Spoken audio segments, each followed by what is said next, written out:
por estar entre nós. Bom, boa tarde a todos. Professor Jacques, eu levei 1h30 do aeroporto até aqui, mas também pensei no momento que não ia conseguir chegar, tamanha quantidade de árvores que tinham caídas, né, nesse trajeto, e também pensei que talvez não fôssemos ter os alunos aqui, mas enfim, que bom que temos aqui a classe cheia. Eu tenho formação de advogado.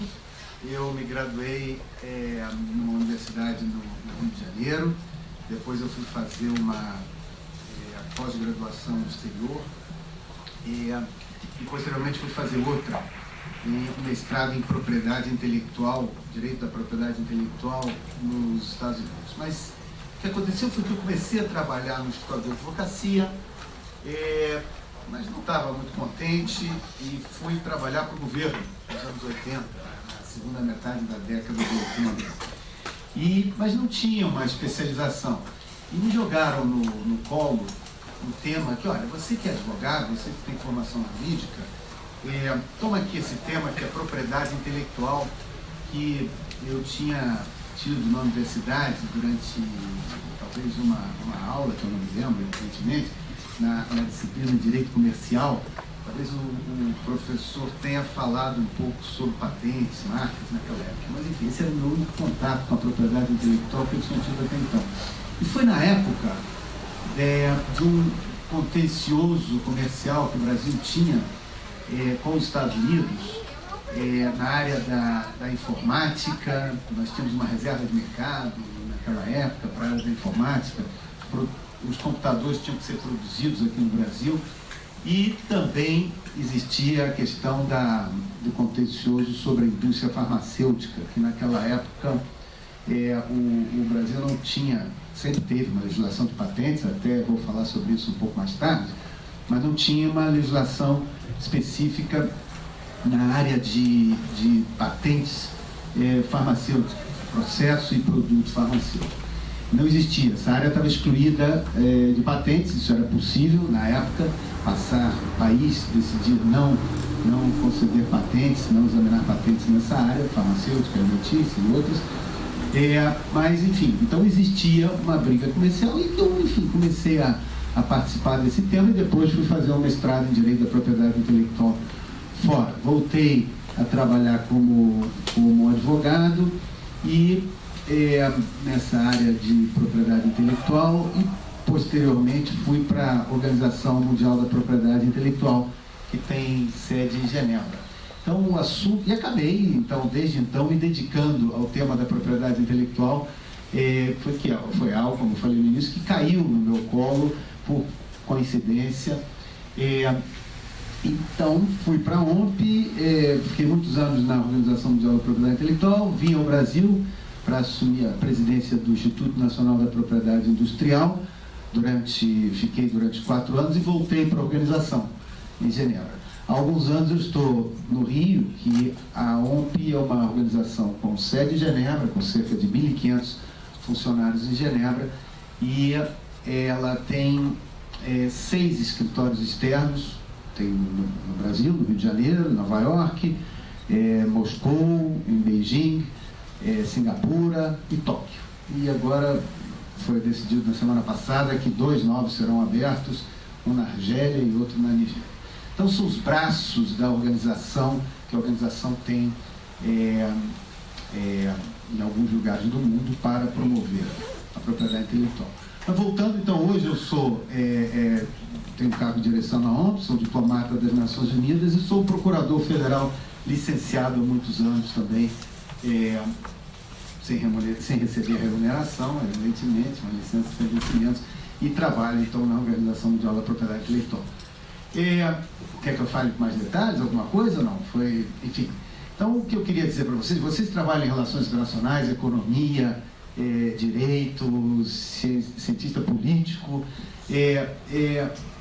Muitas vezes, quando eu estava na universidade, eu não sabia bem que rumo que minha vida tomaria. Eu comecei a estudar direito, fazia estágio, trabalhava como advogado posteriormente, mas, enfim, e a coisa foi acontecendo. Eu acabei cuidando de propriedade intelectual, que era um assunto que não estava no meu radar.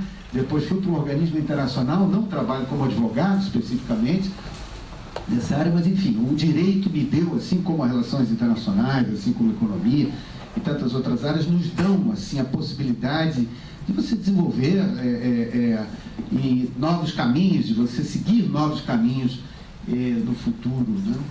Ainda mais que estão todos aqui bem jovens, enfim. Sobre a OMP e o tema, vocês já tiveram muito contato com esse tema da propriedade intelectual? Muito pouco, né? A propriedade intelectual, vocês sabem o que é? Ela está presente nas nossas vidas do momento que nós acordamos.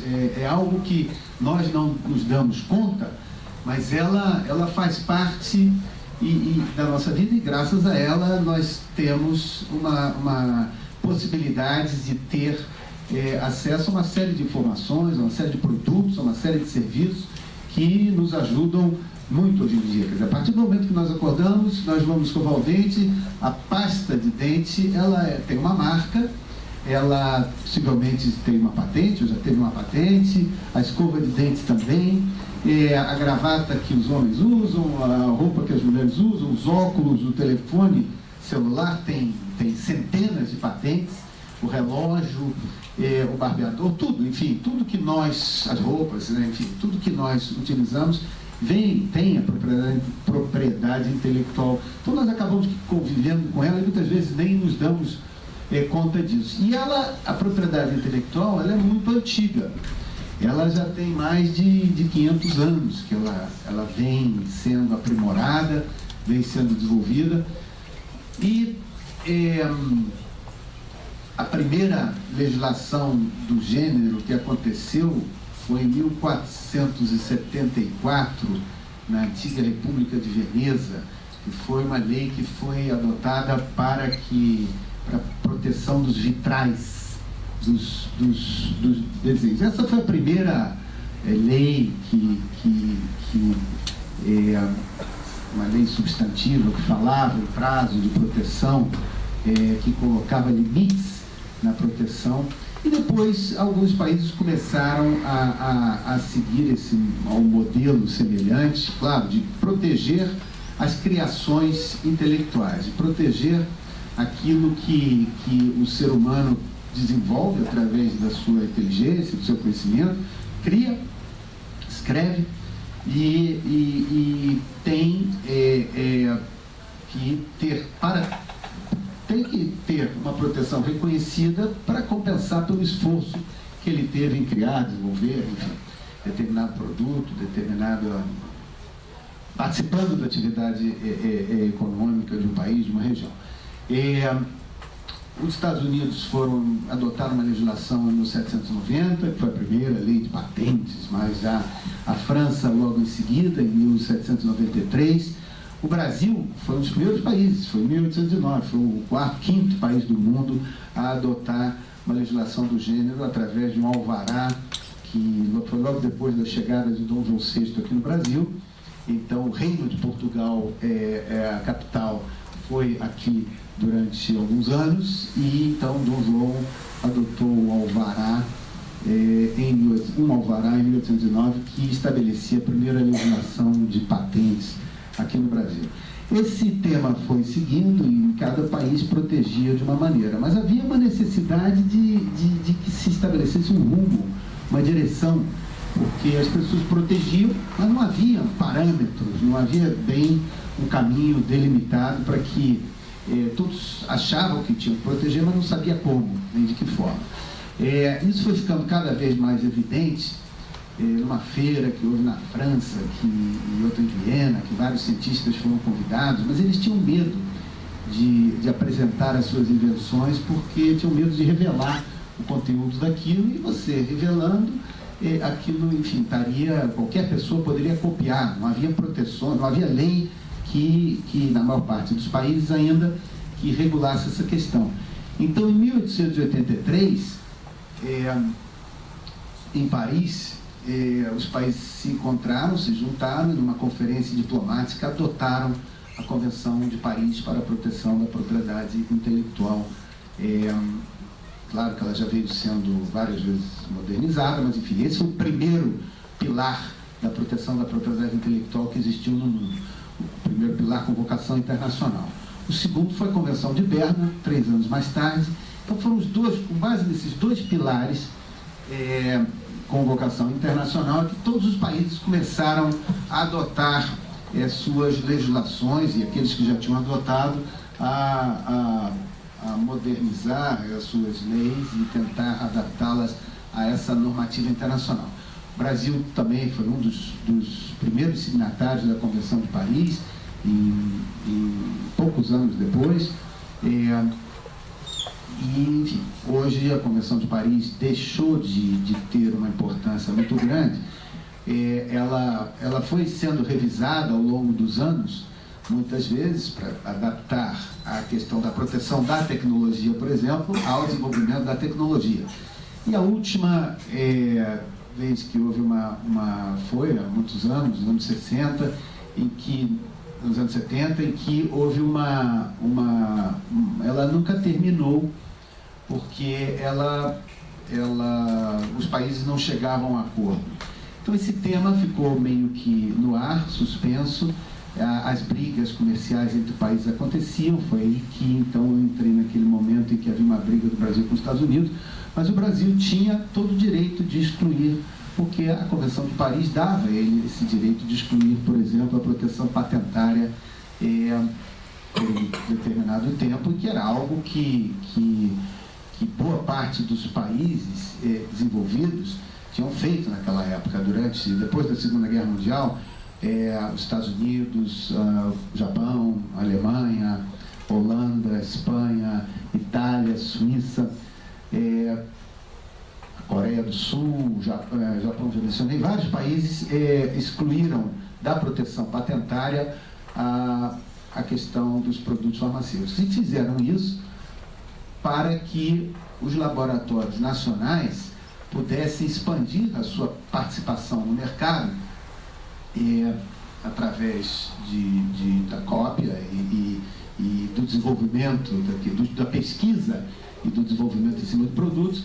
Então eles aumentaram a parcela que os laboratórios nacionais desses países tinham no mercado, a parcela que eles tinham dentro daquele mercado interno, e no momento em que os laboratórios já tinham condições de competir voltaram então a legislação voltou a possibilitar a concessão de patentes. Isso aconteceu ao longo dos anos 60, que os países então voltaram a ter patentes nessa área, até final dos anos 70 na Itália, que foi o último então. Então o que aconteceu? Como a Convenção de Paris ela tinha ficado no ar sem uma conclusão, e os países não chegavam a acordo, foi uma conferência diplomática que nunca se concluiu.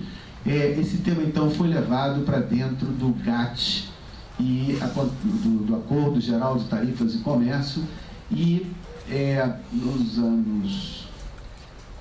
em 86 começou a rodar do Uruguai para o estabelecimento de novas normas que regulassem o comércio. E uma das áreas que foi incluída nessa questão foi a propriedade intelectual, além de serviços, além de todos os investimentos.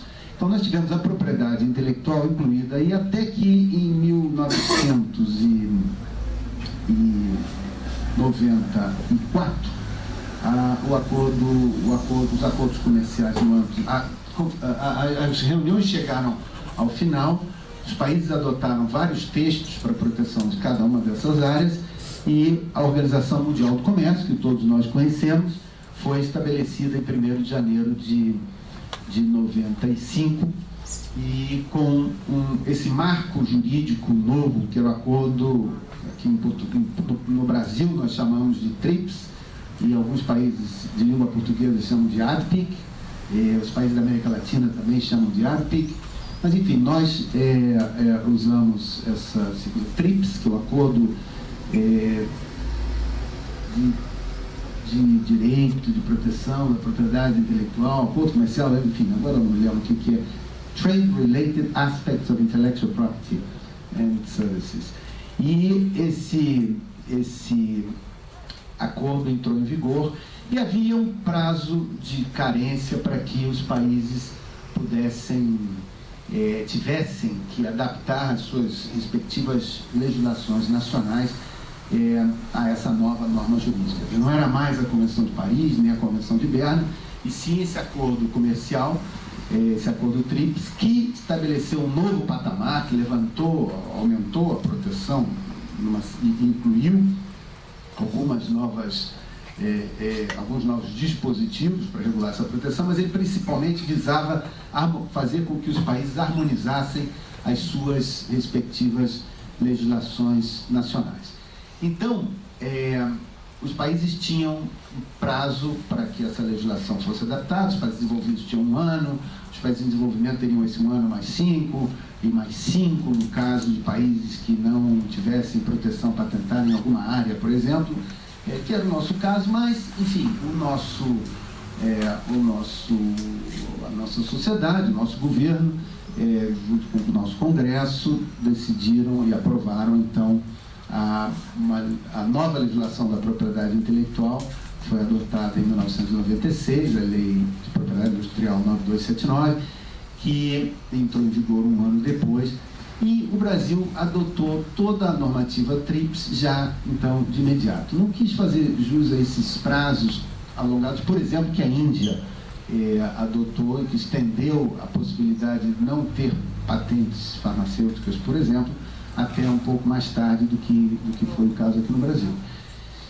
E, enfim, entrou em vigor essa questão. O Brasil passou, então, a receber pedidos de patente. Já tinha um pouco antes até, porque tinha algumas regras que o Brasil, então, tinha que receber pedidos de patente, mas eles passaram a ser examinados.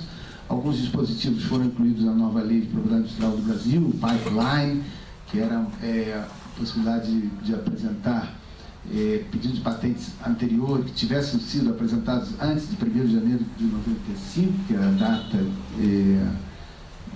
antes da adoção da lei 9279, que é de 96, um ano antes. Então eles poderiam apresentar aqueles pedidos de patente prazo antes, e que seriam concedidas no Brasil caso tivessem sido concedidas nos outros países. Mas, enfim, nós tivemos, então, um desenvolvimento grande na propriedade intelectual ao longo desses anos, mas a OMP já existia desde os anos 70. E durante muito tempo a OMP foi ainda quem administra os tratados de propriedade intelectual, mais de 25 tratados que a OMP administra. Qual é o papel da OMP? A OMP é uma agência especializada das Nações Unidas que tem como missão a desenvolver a proteção da propriedade intelectual no mundo. São mais de 180 países membros hoje em dia. Ela, como eu disse, administra mais de 25 tratados internacionais que regulam o tema, como o Tratado de Nairobi, que cobre a proteção do símbolo olímpico, né? Que foi tão divulgado recentemente com as Olimpíadas aqui no Brasil. Ela tem tratados de direito substantivo, tem tratados de procedimento, tem tratados que buscam facilitar a proteção da propriedade intelectual. Tem um tratado que é para as pessoas com deficiência visual e tem acesso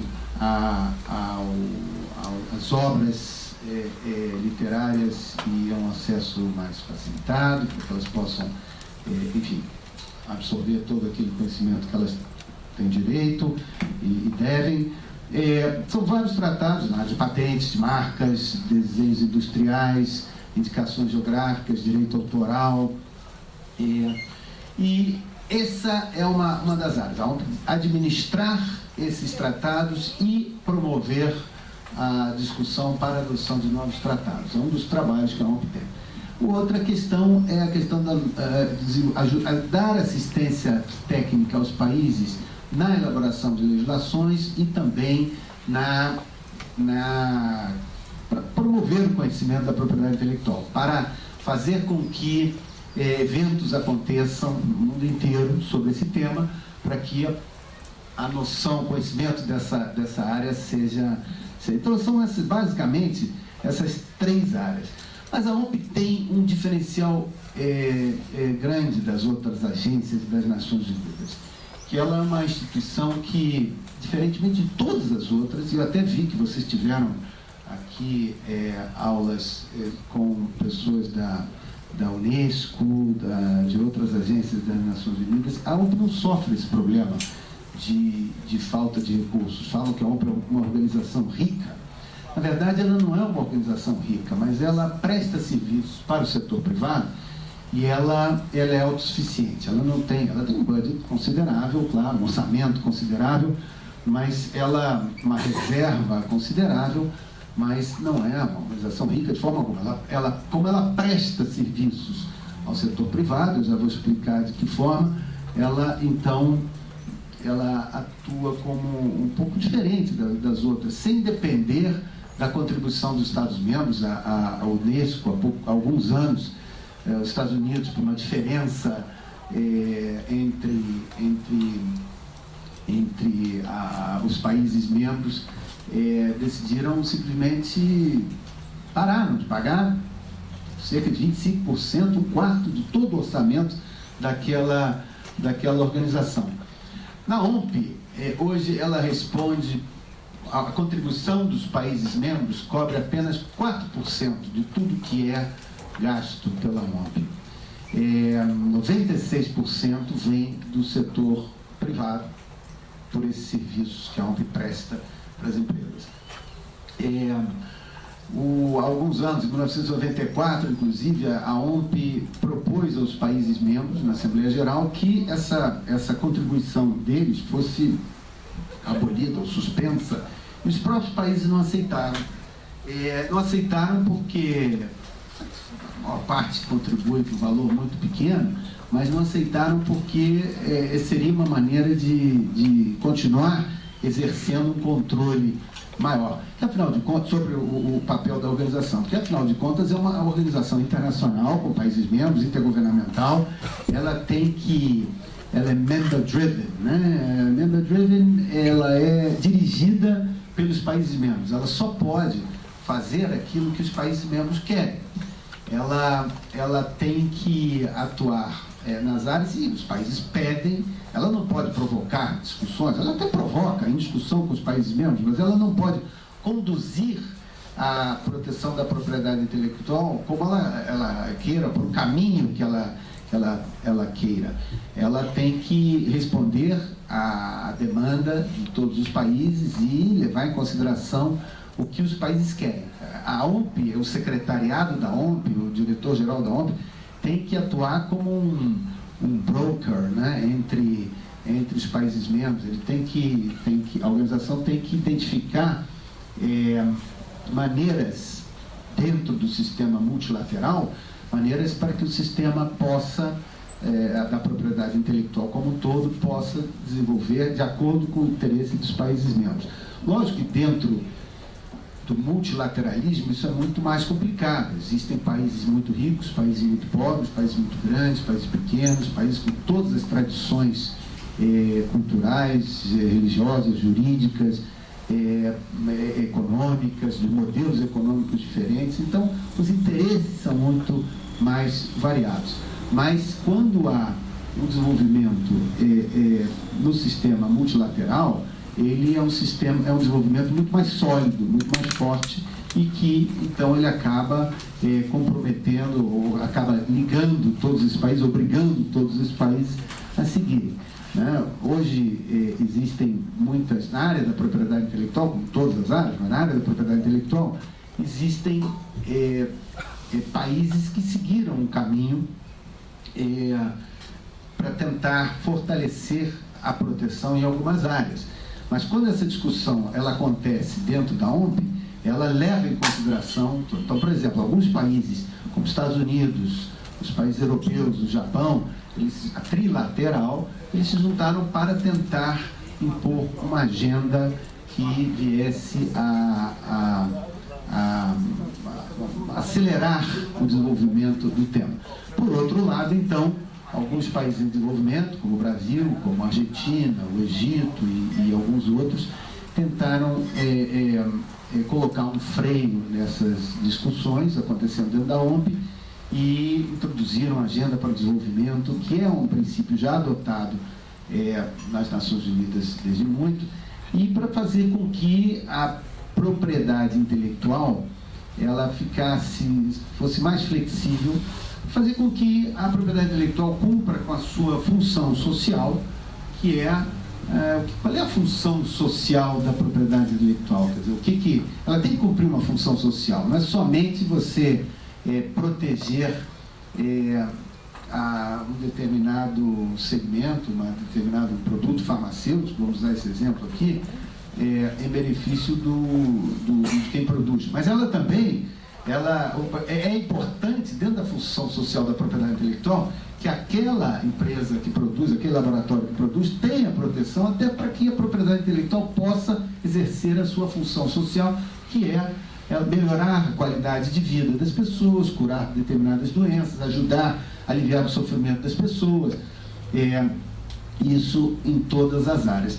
Então, sempre existe, eu estou colocando isso para mostrar que existe dentro do multilateralismo, e a Organização Mundial da Propriedade Intelectual é uma organização multilateral, assim como é a OMC e tantas outras, quando se adota um marco jurídico nessa área, ele realmente tem uma força muito maior do que simplesmente entre países mais ou menos do mesmo nível econômico, com mais ou menos a mesma tradição jurídica, enfim, cultural, ou algumas delas. Mas então, e o que faz com que a OMP tenha que serviços que ela presta, né? Quer dizer, alguns anos, então, começaram a pensar o que poderia ser feito para facilitar a proteção, muitos anos antes até da OMP ter sido criada. Ela funcionava dentro do que era o escritório suíço da propriedade intelectual por uns anos, e ela foi crescendo até que virou a OMP nos anos 70. Mas a primeira discussão que houve numa época foi para adotar, facilitar a proteção das marcas, né? Fazer com que os países tivessem o mesmo tipo de proteção das marcas, que é muito importante para todos nós, quer dizer, não é só importante para quem produz, mas é muito importante para todos nós. Quer dizer, você compra uma determinada roupa, você precisa de um determinado serviço, e você sabe que aquela marca é de uma empresa sólida, você sabe que determinada marca não é de uma boa empresa, você nem conhece. Quer dizer, então a marca ela tem uma força muito grande. Se você, lógico que nem todos aqui tomam Coca-Cola, né? Mas enfim, se você tomar uma Coca-Cola, em princípio você sabe que aquilo tem açúcar, enfim, não vai fazer bem para o estômago, mas enfim, é um líquido que não vai, em princípio, provocar nenhuma doença. Dizem que tem uma série de desvantagens, mas enfim, as pessoas tomam isso há muitos anos e não tem maiores problemas, né? Agora, o exemplo da Coca-Cola, um breve parênteses aqui, é interessante porque ela tem a marca Coca-Cola, que é uma das marcas mais valiosas que existem. Ela teve várias patentes, tem até hoje, mas a fórmula da Coca-Cola não é pela patente. Quer dizer, aquilo se ela tivesse, o criador da Coca-Cola, da fórmula da Coca-Cola, se ele tivesse protegido através do sistema de patentes, o que ele teria que ter feito? Ele teria que ter colocado no papel, né, a fórmula, teria que ter explicado o que era, para que o examinador de patentes do governo, dos países onde eles depositassem essa patente, ele olhasse aquilo, uma pessoa que entendesse daquilo, ele ia olhar aquela fórmula e dizer, não, tá bom, de fato, com o que está descrito aqui, eu consigo repetir a Coca-Cola. Ou, se ele achasse, não tivesse convencido de que aquilo levaria ele àquele resultado final da Coca-Cola, ele ia pedir que o inventor apresentasse as partes faltantes daquilo.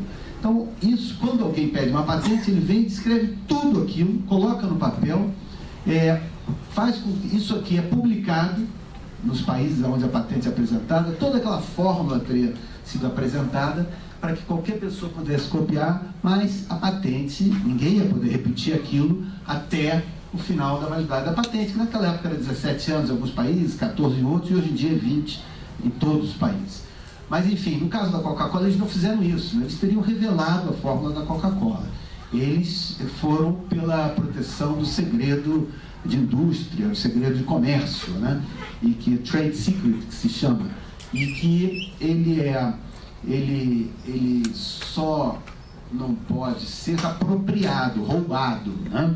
Então a fórmula da Coca-Cola, se alguém descobrir a fórmula, a Pepsi Cola fez algo muito parecido, se você, através da engenharia reversa, examinar aquilo e chegar àquilo, qualquer pessoa, examinar aquilo e descobrir como é que é o processo, que o segredo não está todo mundo sabe que ele tem açúcar, tem líquido, tem isso, tem aquilo, tem corante, tem a composição da Coca-Cola, todos conhecem. O que se desconhece é o processamento, que você tem que esfriar numa determinada velocidade por tanto tempo até chegar a uma certa temperatura, depois tem que aquecer num determinado tempo, com uma certa velocidade, agregar ali naquele momento alguns dos ingredientes que fazem a Coca-Cola, que todos conhecem os ingredientes, mas o processo ninguém sabe. Se alguém descobrir, ela também pertencerá a essa pessoa que descobriu essa fórmula da Coca-Cola. Claro que não vão poder usar a marca Coca-Cola, vão usar Pepsi Cola, vão usar qualquer outra coisa, mas menos a marca Coca-Cola. Agora, eles adotaram o caminho do segredo de indústria, segredo de comércio, ou seja, não divulgaram aquela fórmula e ninguém até hoje descobriu como que se faz aquilo. Se alguém descobrir, aquilo passa a ser também, vai pertencer a duas pessoas. Mas é uma fórmula tão guardada que em algum momento apenas algumas pessoas sabiam daquilo, mas ninguém sabia do processo inteiro, de como se fazia. Então, cada um tinha, 4 pessoas, cada uma tinha uma parte desse processo e com todos os contratos escritos que quem seriam as pessoas que dariam seguimento caso alguma daquelas 4 pessoas desaparecesse. Enfim, isso tudo foi um caminho que eles adotaram, que uma experiência de muito sucesso que a Coca-Cola teve e que fez com que essa marca ficasse também, claro, não somente isso, mas a principal razão para a marca ter esse valor que tem hoje em dia. Os laboratórios farmacêuticos tentam às vezes usar a proteção, tentavam, né, pela questão do segredo de comércio, mas é muito complicado, porque a vida média de um segredo, de um trade secret, é de 2 anos e meio a 3 anos somente, porque as pessoas, os cientistas descobrem aquela forma e descobrindo através da engenharia reversa foi honesto. O que não pode é descobrir através de um ato ilegal. Roubar a fórmula, sequestrar a pessoa e ter acesso à fórmula em troca da libertação da pessoa, fotografar, por exemplo, em alguns outros casos, mas a planta da fábrica com um helicóptero por cima, ou com satélite, para tentar descobrir como é que aquilo é feito. Isso seriam meios ilegais para a obtenção daquele resultado. Então, isso é proibido. Isso seriam atos de concorrência desleal e esses atos são proibidos na lei. Não poderiam ser feitos. Então, no caso da Coca-Cola foi muito sucesso, mas e eu estava falando por que de proteger as marcas. Claro que nem toda marca, obviamente nem toda marca tem o valor de uma Coca-Cola, mas existem milhões de marcas pelo mundo inteiro que têm um valor muito grande também e serve para identificar o consumidor, para o consumidor identificar aquele comerciante, aquela indústria séria e também para que ajuda o consumidor a identificar quem são Você tem que comprar um remédio, você sabe que se você for no remédio que vem do laboratório tal, esse remédio vai ser um remédio bem feito, de acordo com as normas. Se você for num genérico também, que não tem o menor problema, que é uma repetição daquele remédio original, mas que ele é feito sem uma marca específica, você vai ver que determinado laboratório aqui que fabrica isso é um laboratório sério e que você sabe que aquilo ali não vai ser você não vai estar tomando um comprimido com farinha somente. Quer dizer, então, aquilo você vai poder confiar. A propriedade intelectual serve para isso, para você confiar em determinado... Você compra uma roupa de uma determinada marca, você sabe, Lacoste, é uma marca aqui que todos conhecem, né? É uma camisa Lacoste que custa mais caro, aquela que tem um jacarezinho, e que você sabe que você vai lavar aquilo e que ela não vai encolher, ela não vai perder a cor, né? Ela vai durar muito tempo, desde que, enfim, tratada como deve ser tratada, lavada como deve ser lavada, enfim. Essa é a força da marca. Você compra um automóvel mais caro, você compra uma BMW, você sabe, paga muito mais por aquela BMW, mas você sabe que aquele carro vai ter condições de... Você não vai comprar uma BMW, se você quer comprar um carro muito bom para andar no barro, para ir para o interior, você não vai comprar uma BMW, você tem outro carro que vai ser um carro a diesel. Então você compra uma Toyota, que você sabe que você vai poder confiar naquele produto para o objetivo que você quer daquele veículo, né?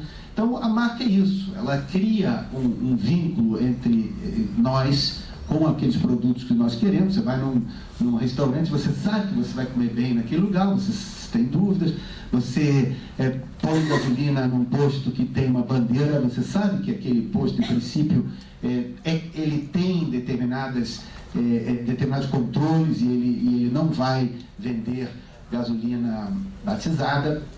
Então é a força da marca. E essa força da marca fez com que muitos países quisessem facilitar a proteção da propriedade das marcas em outros países. Então, o que desenvolveram um tratado internacional em 1891, já chegaram a adotar esse tratado internacional, chamado Acordo de Madrid, que ele estabelecia que a proteção em um país valeria em todos os países membros.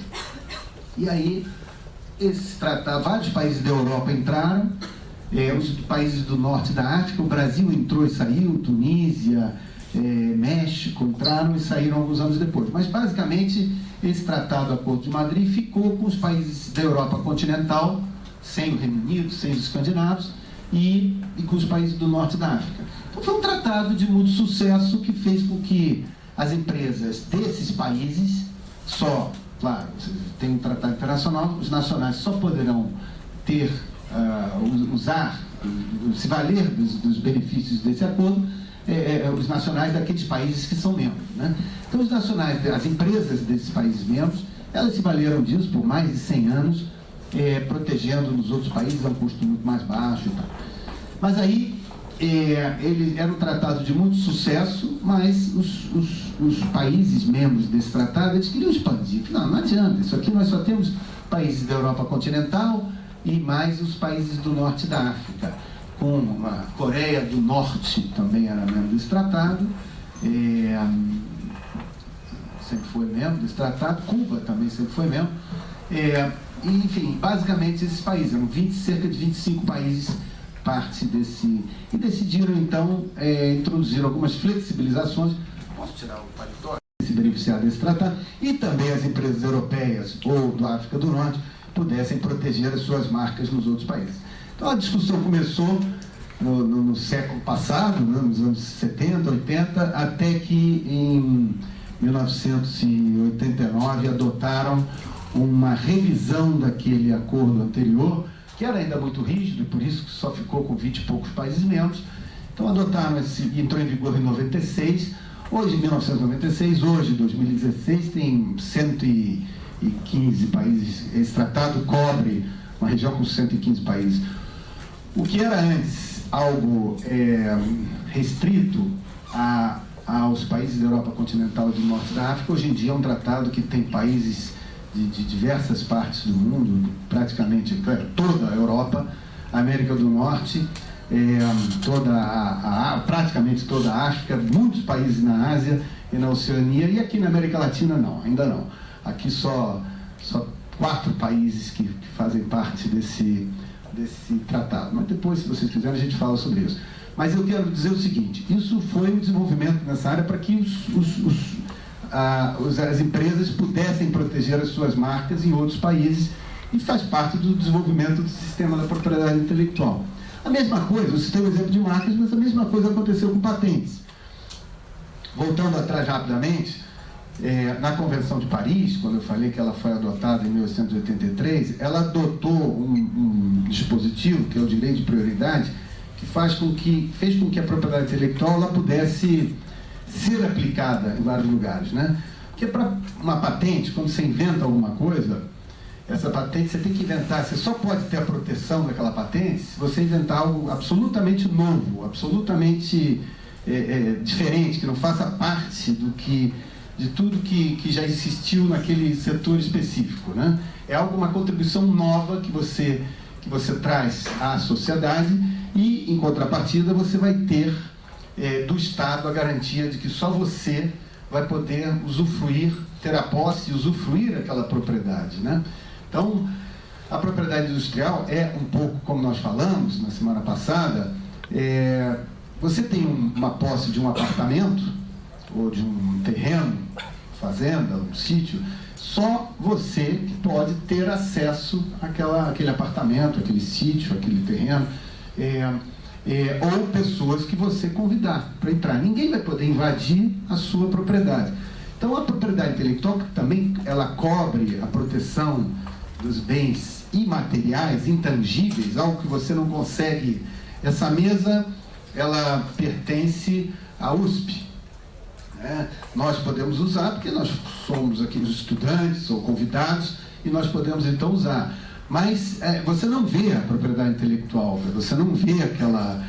você só vai poder usufruir daquela propriedade intelectual se você tiver algum tipo de você comprar, evidentemente, ou você só vai poder produzir aquilo, ajudar na produção daquilo, ou visitar aquela propriedade, se você tiver permissão daquilo. Então, como ela é uma coisa imaginária, protege, os bens intangíveis, algo que você não vê concreto, é como se ela fosse uma cerca, imagina, uma cerca protegendo o seu terreno, né? Um terreno que você tem aqui na rua tal, você tem uma cerca e você proíbe as pessoas de entrarem naquele terreno. A propriedade intelectual também é assim.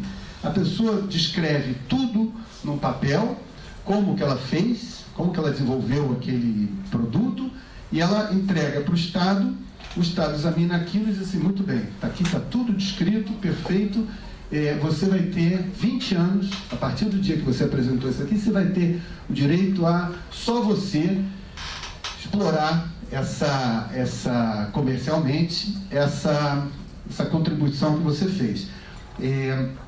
Ou quem você convidar, quem você licenciar. Então, a propriedade intelectual é uma cerca imaginária, nesse bem intangível, que o Estado dá a você o privilégio. Se alguém começar a produzir uma roupa com aquele jacarezinho da Lacoste, usando um exemplo que nós já usamos, a Lacoste, sem dúvida, em qualquer lugar do mundo onde ela tem a marca registrada, ela vai atacar aquela pessoa que está usando a marca, porque está produzindo uma camisa imitando a Lacoste, que não tem as mesmas características, talvez tenha até a mesma característica física, aparência, mas não é feita com o mesmo tecido, o jacarezinho foi colocado ao contrário, isso ilude o consumidor, que ele pensa que está comprando uma camisa por R$15, mas que ela encolhe, ela perde a cor rapidamente, isso vai denegrindo a marca da Lacoste. Então a Lacoste ela vai atrás e ela impede que aquela pessoa expulsa daquele terreno, né, põe para fora daquela cerca imaginária, proíbe que aquela pessoa, aquele comerciante, continue atuando naquela área. Então, na propriedade intelectual é a mesma coisa. E aí, como eu falei, ela tem que ser, a invenção tem que ser algo totalmente novo, mas se você inventar algo e divulgar, pedir uma patente aqui no Brasil, você automaticamente, e essa patente, esse pedido de patentes, o que você descreveu vai ser publicado, isso estaria sendo colocado em domínio público em todos os outros países onde você não tem tido a proteção. E você, então, tinha que apresentar esse pedido de patentes em vários países. E como fazer isso, né, em 1800 e tanto? Isso era impossível fazer isso, você não tinha as facilidades que nós temos hoje. Até hoje em dia seria muito difícil, com toda a tecnologia, com a internet, seria praticamente impossível você fazer isso, né? Então, naquela época, a Convenção de Paris estabeleceu o direito de prioridade, que você tem direito a apresentar um pedido de patentes aqui no Brasil hoje, e você tem 12 meses para apresentar esse pedido de patentes em qualquer outro país membro da União de Paris, que são todos os países praticamente.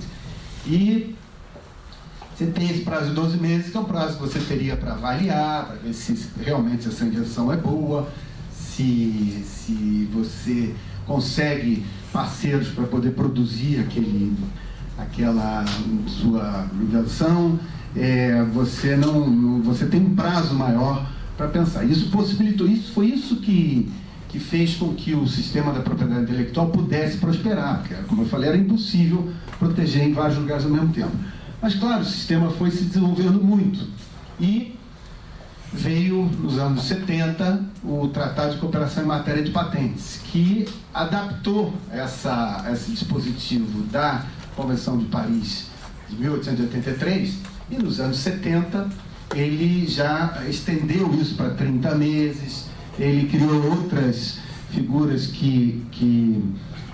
outras entidades que ajudariam na proteção, no exame, na busca que é feita de anterioridade, para ver se aquilo realmente é novo, para ver se aquilo não existiu em nenhum lugar do mundo.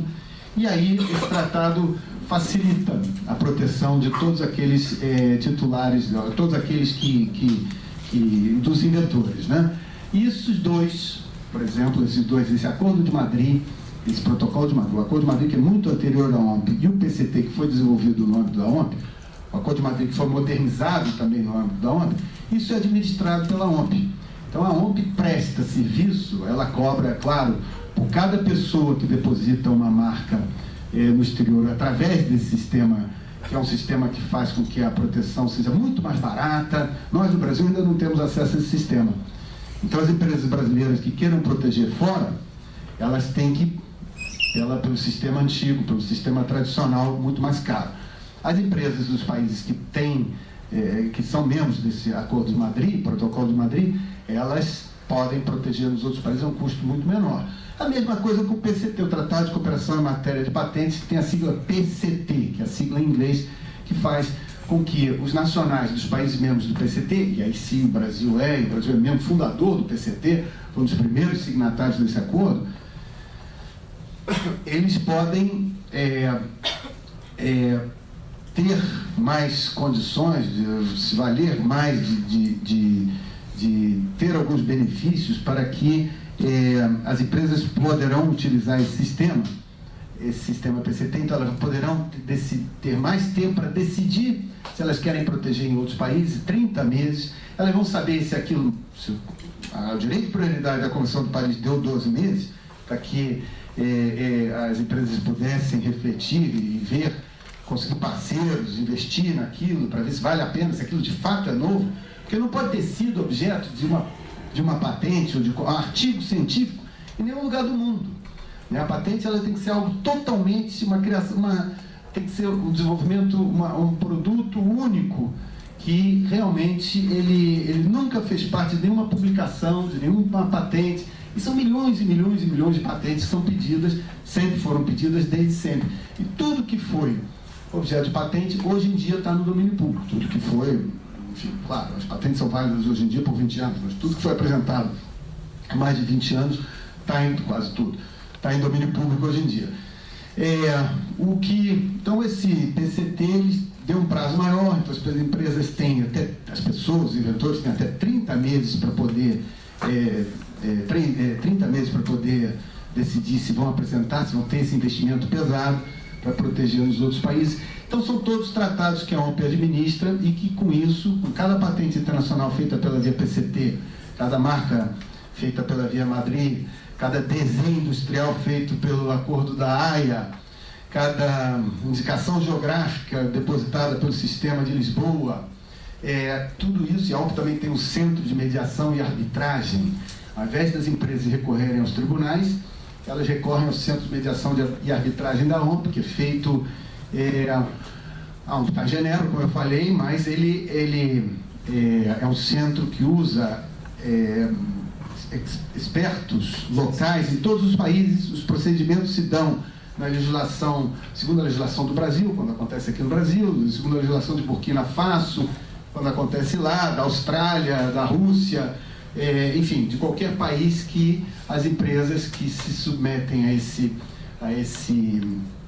às normativas dessa legislação de mediação e arbitragem poderão decidir e colocar nos seus contratos disputas futuras que venham a acontecer. Então, a OMP, como organismo internacional, ela é diferente dos demais por esses serviços que ela presta, que eu vim aqui tentando falar em poucas palavras, em pouco tempo, dar uma pincelada geral aqui para vocês, mostrar um pouco o que é. Mas estou aqui à disposição de todos para responder essa pergunta.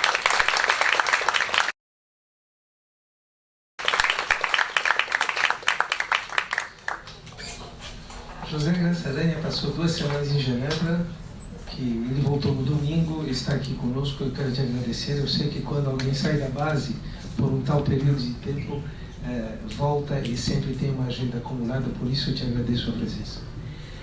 2 semanas em Genebra, de volta no Rio. Qual foi o principal desafio que você percebeu nessas reuniões que você teve lá? E qual os 2 principais desafios que você encontra quando você está sentado no teu escritório no Rio de Janeiro, olhando para a América Latina?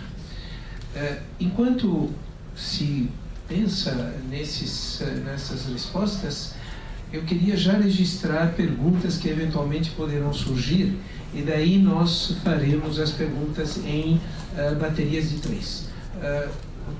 1, 2, 3, 4, mais alguém? 5. Então nós temos 5 perguntas. Nós vamos primeiro ouvir a resposta sobre os desafios que estão sendo enfrentados e a tua reflexão como eles podem ser enfrentados pela nova geração. Nós estamos aqui diante de jovens que estão decidindo o que fazer, como eles vão fazer. Esses desafios quais são e como essa nova geração pode ajudar a enfrentá-los. Nós estamos falando essencialmente de inovação. E nas 17 ODS, nenhuma delas prescinde de inovação. Porque para tudo, para a saúde, para a alimentação, para a cultura, para a educação, tudo inovação vai ser determinante. Como a OMP ajuda a resolver esses grandes desafios? Uma resposta a mais breve possível, e depois nós vamos ouvir as 5 perguntas. A pergunta é abrangente, né? Então nós temos algumas coisas que estavam passando pela minha cabeça aqui enquanto nós falávamos. E o o papel de vocês amanhã, qual vai ser? Quer dizer, alguns aqui talvez tentem ser, enfim, vão seguir o caminho do direito, outros das relações internacionais, alguém talvez queira ser diplomata, nós vamos ter algum cientista político que vai trabalhar no ramo. Então, quer dizer, todas são áreas. A medicina, quando você se forma em medicina, você tem que seguir, no princípio, você vai seguir. Alguns se tornam políticos, ministros da Fazenda, acabam, tem até um, né, que está na prisão hoje em dia, mas enfim, mas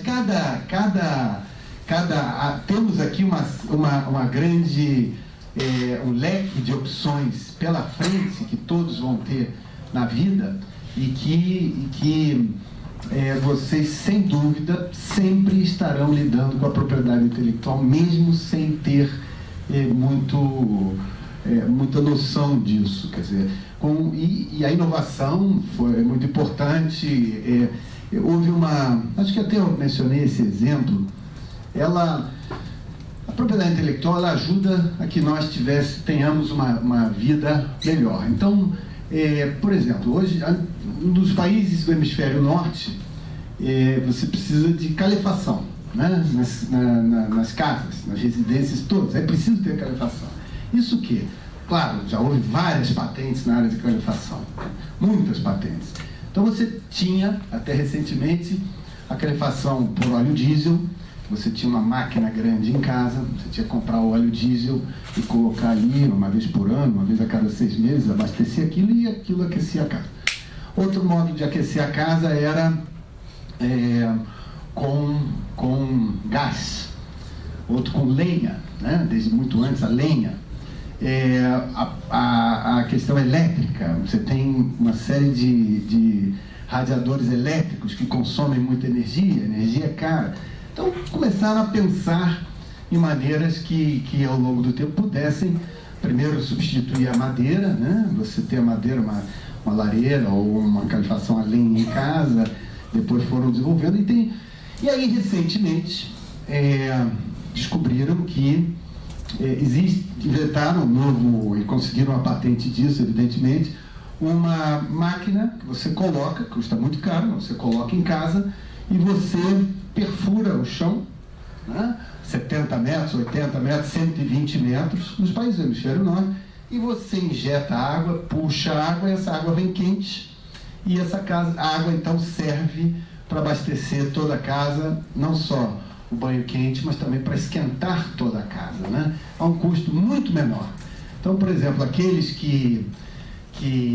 aqueles apartamentos, por exemplo, nos países do hemisfério norte, que tem, na Inglaterra, que tem a calefação elétrica, a conta de luz e cobrindo a calefação vai ser muito cara, 200, 300, 400 pounds, o que for, dependendo do tamanho da casa, evidentemente. Com essa nova tecnologia, caiu a 10% disso. Então, houve uma inovação, houve uma pesquisa que foi feita, uma coisa que não traz nenhum prejuízo ao meio ambiente, né? Porque o carvão polui, o gás é caro, o óleo diesel polui, é caro, tem uma série de problemas. A parte elétrica, você precisa da geração de energia para poder ter acesso àquilo a um custo muito caro, e desenvolveu essa tecnologia que você injeta, você usa um pouco de eletricidade, evidentemente, para mover aquele aparatos que é colocado ali, mas muito menos. Então isso ajudou a não só baratear o custo, mas também a proteger o meio ambiente, a evitar danos muito maiores. Então isso acontece em todas as áreas, quer dizer, em todas as áreas. Na indústria farmacêutica nós também falamos sobre esse exemplo lá. Vocês lembram do jogador de basquete americano Magic Johnson? Quem se lembra dele aqui? Alguns se lembram, era um jogador de basquete espetacular, fenomenal. Era um sujeito negro, grande, 2 metros de altura, 150 quilos, forte. E nos anos 80 ele descobriu que estava com AIDS, né? E ele chegou a disputar os Jogos Olímpicos de Los Angeles, acho que ganhou medalha de ouro, mas havia uma discussão grande se ele deveria participar ou não daquelas Olimpíadas, porque ninguém sabia bem ainda o que era aquela doença, então ele podia se machucar no contato com algum colega e contaminar algum jogador de basquete, né? Então havia um certo medo naquela época, mas enfim, ele acabou jogando e depois, claro, ele começou o tratamento e ele teve um acesso a medicamentos que iriam ajudar a que ele tivesse uma vida, estender uma vida a melhor possível nos próximos anos, mas com um coquetel de medicamentos que existia à disposição na época. A mesma coisa com aquele nosso Cazuza, que também contraiu AIDS mais ou menos no mesmo período e que acabou, aqui todos nós sabemos, ele acabou vindo a morrer alguns anos depois. Ele aparecia muito magro, muito, enfim, debilitado, e acabou falecendo no início dos anos 90, eu tenho impressão. Para minha surpresa, então, algum tempo atrás, eu fui ver o Magic Johnson de novo na televisão, que ele apareceu recentemente, há 2, 3 anos na televisão, e ele estava ainda maior, mais forte, mais gordo, e ele disse: olha, eu me trato desde aquela época, e graças ao desenvolvimento da medicina e da indústria farmacêutica, hoje eu estou curado. Ele dizia que ele não tinha mais, os exames não detectavam qualquer resto daquele vírus no sangue dele. Está curado, ele tem que continuar tomando esses medicamentos, mas enfim, ele disse: graças ao desenvolvimento dessa indústria, dos medicamentos que vêm sendo desenvolvidos desde então, hoje já não tenho mais nada, vou morrer daqui a 40 anos de outra coisa, de outra coisa. E a mesma coisa, isso com a pressão alta, né? Com qualquer outro, você tomava remédio, quem tinha pressão alta nos anos 30, 40, 50, ia tomar um remédio que era muito prejudicial ao rim, por exemplo, e a pessoa acabava morrendo de insuficiência renal, não tinha nada a ver com a pressão alta, não morreu do coração, não morreu de AVC, morreu de outra questão, porque não tinha acesso. Os medicamentos hoje em dia, a pessoa pode tomar um medicamento também de pressão alta e não vai atacar o rim, talvez ataque outra área, claro. Mas enfim, e aí eles vão descobrir algum outro remédio que melhore aquela... Mas enfim, eu já estou me alongando, acabei que... Mas está tudo bem. Nós temos 5 perguntas, eu vou pedir para a Juliana Mara nos ajudar. Se você concordaria em ouvir as 5 perguntas, claro. Se quiser anunciar? Temos 4 desse lado e uma aqui, por favor. Comece por aqui. Faça a pergunta mais objetiva possível. Boa noite, muito obrigado pela apresentação. Eu gostaria de saber se existe uma categorização, uma diferenciação entre os processos de patente, porque existem patentes que são vinculadas a questões materiais ou de técnicas ou de metodologias industriais ou comerciais ou até mesmo de marcas, e existe patentes de âmbito puramente intelectual, acadêmicas ou alguma frase. Ok. Eu queria saber se existe uma diferença. Responda agora ou responda depois? Não, é melhor ouvir as 5 e depois disso. Lá atrás. Eu queria pedir o favor de falar o nome e o curso. Isso.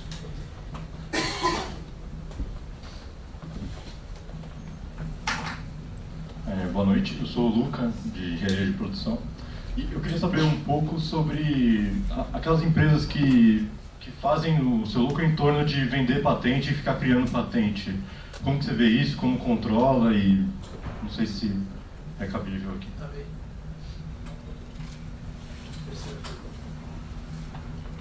Olá, meu nome é Letícia, eu faço Relações Internacionais e eu trabalho aqui na Agência USP de Inovação, que é o órgão da universidade aqui da USP, que toma conta de propriedade intelectual e patentes, então eu me interesso bastante pelo assunto.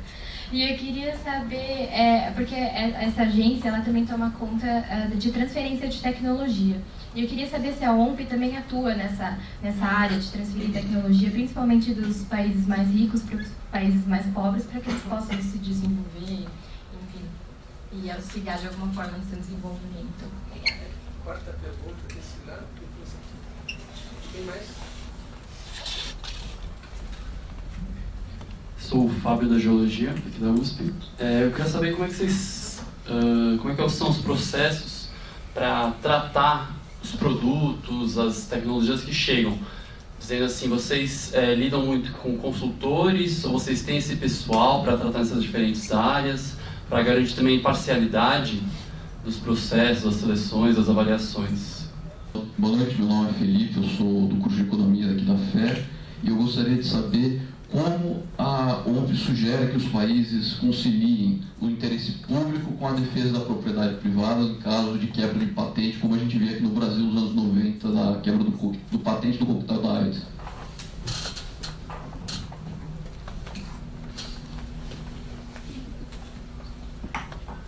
Ok. Bom, a primeira pergunta foi sobre como classificar. Existem vários tipos de patentes. Claro, são tantos os campos da atividade humana, da tecnologia, que isso tem que haver uma classificação, né? Até porque, como eu falei, o inventor, ele apresenta a invenção dele, pode ser em qualquer área, e ele apresenta, em todos os campos da tecnologia, ele apresenta aquilo, e alguém versado naquela especialidade vai ter que examinar e vai ter que decidir se aquilo é de fato novo, se aquilo cumpre com os requisitos de novidade absoluta, atividade inventiva, de aplicação industrial e tal. Então, sem dúvida, existe uma classificação internacional de patentes, que é a OMP que administra, que ela vem sendo modernizada ao longo dos anos, como existe classificação internacional de marcas também, né? Marcas para artigos do vestuário, produtos farmacêuticos, serviços bancários, são todos classes diferentes, como em patentes tem que ser em classes diferentes, até para facilitar o processamento. E teve uma pergunta, a quarta, do tratamento de processo e avaliação de patentes. Quer dizer, lógico que tem que ser, essas duas perguntas estão mais ou menos ligadas, existe uma classificação, não sei se é isso exatamente que você perguntou, que vai ver que esse pedido de patente foi para a área de polímeros, esse aqui foi para a área de combustível fóssil, esse aqui foi para a área de combustível. Então, todas essas áreas têm uma classificação.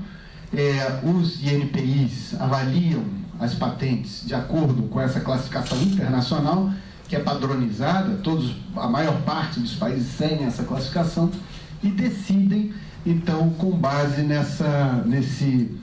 nesse sistema que é administrado pela OMP. E a OMP, então, ela também, como eu falei, ela é governada pelos países membros. Os países pedem que uma nova tecnologia seja incluída na classificação de patentes, ou na classificação de marcas, ou na classificação de desenhos, ou na classificação...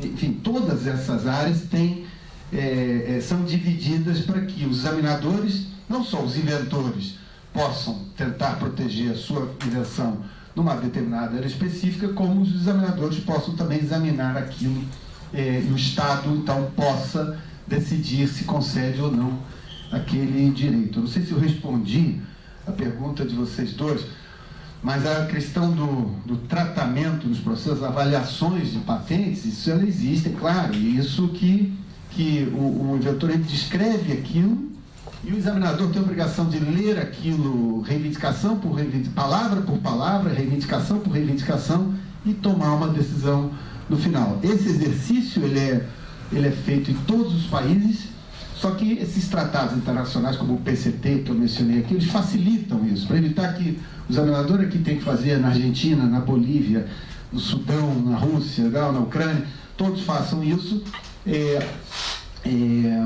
Então, o examinador de Angola, o examinador da Nigéria, o examinador do Quênia, ele vai procurar naquela área. Agora, quando esses sistemas fazem com que o examinador desses países não precisem examinar tudo o tempo inteiro, né? E aí porque os relatórios internacionais de busca saem dizendo o que foi identificado como arte da técnica, né? Antes, e qual é o exame, o que eles encontraram no exame, se aquilo em princípio é patenteável ou não. Isso tudo mas é avaliado e país por país eles têm que fazer isso. Então essas foram a primeira pergunta e a quarta. Eu não sei se eu respondi para vocês que vocês esperavam. A segunda foi sobre venda de patentes, né? E o lucro. O que você... Como vender patentes? Na verdade, o que acontece o comércio sempre existe, sempre vai acontecer, né?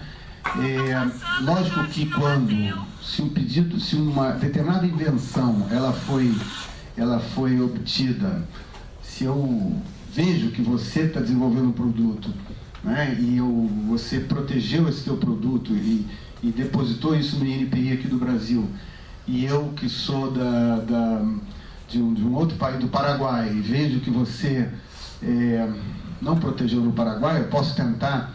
É isso que você está falando? Não, posso tentar? Não, a pergunta que foi feita é a empresa que só faz isso. A empresa que só compra faz e vende a patente. Essa pergunta.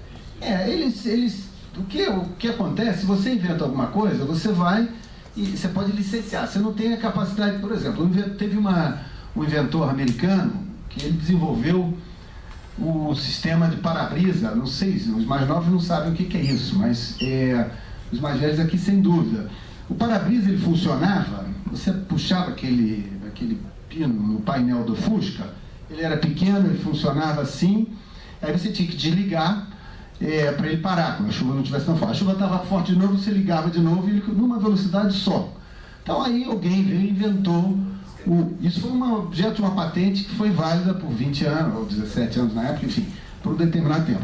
Depois veio alguém que inventou um que você puxa, uma vez ele faz só uma vez, e aí você puxa a segunda vez e ele faz o tempo todo.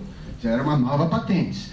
Aí depois veio alguém que inventou o intermitente, com velocidades e tal. E essa pessoa apresentou esse pedido. Claro, ele não era fabricante de automóveis, ele era simplesmente...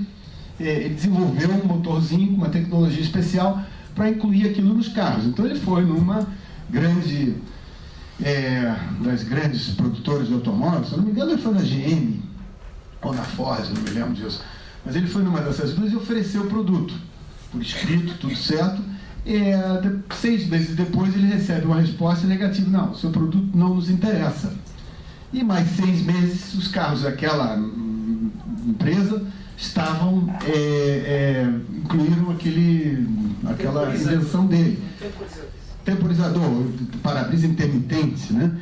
E depois todas as outras montadoras incluíram nos carros esse mesmo temporizador. E aí o que aconteceu? Ele foi à justiça, ele ganhou uma indenização da empresa que roubou a tecnologia dele, e ele recebeu o royalties daquilo durante muitos anos, como se tivesse licenciado. E, além disso, a empresa teve que pagar uma multa sobre tudo isso, e todas as outras empresas que vendiam nos Estados Unidos, que se valiam dessa tecnologia, tiveram que pagar royalties para ele também. Então, quer dizer, ele tentou licenciar, ele tentou... porque o que você disse é que alguém que é especializado em comprar ou se apropriar de uma invenção, quer dizer, na prática não funciona muito assim. Quer dizer, o que pode acontecer é alguém tentar vender aquilo e a pessoa ou a empresa que foi examinar aquilo não se interessou por alguma razão, e depois ela achou que isso talvez estivesse no domínio público e não estava, e fizeram uma avaliação jurídica interna e se deram mal, quer dizer, tiveram que pagar, e o sujeito que achou que tinha perdido aquela invenção acabou ficando milionário sem enfim, claro, ele desenvolveu aquilo, né? Transferência de tecnologia, atuação na OMP. A OMP tem cursos, debates sobre isso, quer dizer, organiza atividades que cobrem a transferência de tecnologia, que já houve inclusive guias publicadas pela OMP no passado, modelos de contrato de transferência de tecnologia. Foi um tema que foi muito debatido nos anos 70 e nos anos 80, né? Um contrato modelo que foi desenvolvido, que foi aprovado pelos países membros. Agora, o controle da transferência de tecnologia dos países ricos para os pobres, ela não se mete nisso, porque ela simplesmente ela ajuda no desenvolvimento de marcos jurídicos nacionais, e ela elabora tratados internacionais que regulem a área. Agora, disputas eventuais, problemas que aconteçam, a OMP não tem nem disputa de patentes, nem disputa de marcas, ela não tem como. Isso é assunto para os tribunais decidirem. E interesse público, né? Quebra de patentes. A pergunta era o papel da OMP? Não. O que a OMP sugere para os países conciliarem o interesse público e a defesa do patente? A propriedade intelectual tem que cumprir com a sua função social. As legislações dos países, a legislação internacional, ela possibilita o licenciamento compulsório, porque você tem que explorar a patente de forma honesta. Se você não está explorando a patente, por exemplo, vamos pensar aqui num caso que aconteceu. Teve não sei se foi os Estados Unidos, a questão daquela gripe, e havia uma vacina, um produtor de uma vacina contra uma determinada daquelas gripes que acontecem de vez em quando, e que não tinha como dar vazão a toda a demanda que acontecia. Então o governo falou: aumenta a sua produtividade, se não tiver condição de aumentar, eu vou ter que licenciar. Compulsoriamente você vai receber. O que aconteceu aqui, um pouco, na questão de quebra de patentes, foi que houve uma negociação entre o governo e um laboratório que produzia um dos medicamentos do coquetel da AIDS, e que o governo viu que aqui estava sendo vendido a R$140 ou dólares, enfim, e que ele era vendido na Tailândia por $45, a empresa vendia na Tailândia por 45, aqui por 140, e que o Brasil então tentava fazer com que esse preço fosse reduzido. E a empresa dizendo que não, até que chegou o momento, o governo decidiu: então a patente está obrigatoriamente licenciada, compulsoriamente licenciada, e um laboratório nacional vai poder... Mas nem sempre isso é muito fácil, né? Você precisa de controlar uma tecnologia muito grande para poder produzir um determinado produto farmacêutico. Nem você sabendo a fórmula e você tendo os ingredientes, muitas vezes você precisa de uma maquinaria muito grande e um esforço muito grande. Mas o sistema de propriedade intelectual estabelece normas que podem garantir para que a propriedade intelectual cumpra com a sua função social. Evite que o titular daquele direito tenha um lucro exorbitante em detrimento de todas as pessoas. Lucro ele sempre tem que ter, até para ele poder investir depois e desenvolver novos produtos, novos medicamentos. Eu acho que a resposta diz que depende da legitimidade do governo. Quer dizer, se o governo é considerado legítimo, ele vai ter muito mais força para negociar do que se o governo é menos legítimo. Antes de nós encerrarmos, software de acesso livre e software de acesso restrito. Como os softwares de acesso livre são financiados? Se eles são de acesso livre, como isso é possível? Isso acho que se aplica a todas. Isso, software se aplica a todas as áreas, quer dizer, não só o software, como qualquer outra área. Quer dizer, o que é? O software livre, as pessoas todas têm acesso, mas alguém desenvolveu aquilo ali, né? E alguém teve a proteção daquilo ali por algum tempo, né? Enfim, mas alguém pagou por aquilo. Então, o software livre, o perigo é de que aquilo não venha a ser desenvolvido, aquela tecnologia não venha a ser aprimorada depois, porque se ele é livre, ninguém está disposto a financiar por algo que, colocar o dinheiro em algo que não vai ter. Mas a propriedade intelectual é exatamente isso. Quer dizer, você investe, mas você tem um determinado tempo para receber, pagar aquele investimento que foi feito, ter o lucro e até poder continuar investindo em uma parte para poder continuar investindo em pesquisa e desenvolvimento para que novos softwares, novas tecnologias, novos medicamentos, sejam desenvolvidos no futuro, para que a inovação continue sendo aplicada naquelas áreas. Então, todas sem lucro, né? Mas o ideal era que as pessoas todas tivessem acesso aos medicamentos, né? Claro, isso é o ideal, claro, é injusto ver pessoas sofrendo por falta de acesso, mas tem que se encontrar um equilíbrio, porque se você for dar medicamentos gratuitos para todas essas pessoas, quem é que vai produzir? Quem é que vai desenvolver novos medicamentos? O Magic Johnson teria morrido muito antes, porque não haveria nenhum desenvolvimento teria tido o mesmo fim que o Cazuza. Não teria, hoje em dia, uma pessoa que contrai AIDS, que é gravíssimo, mas ela vai morrer de outra coisa 40 anos depois, 50 anos depois, né? Não tem, graças ao desenvolvimento, à inovação que é aplicada naquela área. Mas para haver inovação tem que haver investimento também, tem que haver conscientização. E esse é o papel de vocês, jovens, que vão seguir as mais diferentes áreas aqui, ainda mais em áreas que vocês trabalham que dão um leque, colocam na frente de todos aqui um leque grande de possibilidades no futuro, né? Isso é um caminho que se abre para todos. Muito bem.